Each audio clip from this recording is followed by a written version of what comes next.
Hi friends, జమ్మూలో అయితే ఎండలు చాలా విపరీతంగా ఉన్నాయి. ఏమైనా వర్క్స్ ఆర్ సబ్జీ ఏమైనా తీసుకోవాలంటే మాత్రం ఈవినింగ్ టైంలో వెళ్ళడం చాలా బెటర్.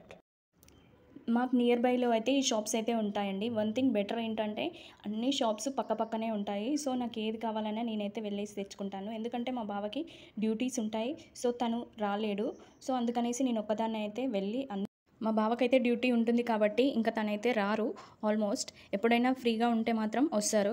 ఇంకా వెజ్ అయినా నాన్ వెజ్ అయినా ఏదైనా సరే నేనే వెళ్ళేసి తెచ్చుకుంటాను. హిందీ కొంచెం ప్రాబ్లం అవుతుంది, బట్ మేనేజ్ చేసుకుంటున్నాను.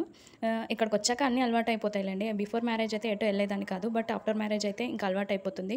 అన్నిటి దగ్గరికి వెళ్ళేసి తీసుకురావడం, ఐ మీన్ బార్గింగ్ అది ఇంకేదైనా చేయడం అంతా మేనేజ్ అవుతుంది. ఇక్కడ బార్గింగ్ చేసే ఛాన్స్ అయితే లేదు.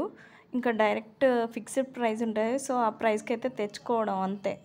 మనం ఎక్కువ తీసుకునే సబ్జీ అయితే మనం తీసుకుంటాము. కొన్ని అయితే డిఫరెంట్గా ఉంటాయి. సో అవైతే మనం తినలేము. ఎక్కువ తీసుకునే సబ్జీ టమాటా. జమ్ములో ఫ్రూట్స్ అయినా ఏవైనా కానీ పర్ కేజీ చొప్పున అయితే ఇస్తారండి. ఇక్కడ మేము వచ్చే దారిలో పానీపూరి అయితే ఉంది. సర్లే చాలా ఇయర్స్ అవుతుంది తినక అనేసి అయితే టేస్ట్ చేసాము. ఇంతకీ నేనేం సబ్జీ తెచ్చానో చూపించలేదండి. Tomato, beans, lemon and watermelon, ఒకటి కర్డ్ ప్యాకెట్ అయితే తీసుకొచ్చానండి. Please subscribe.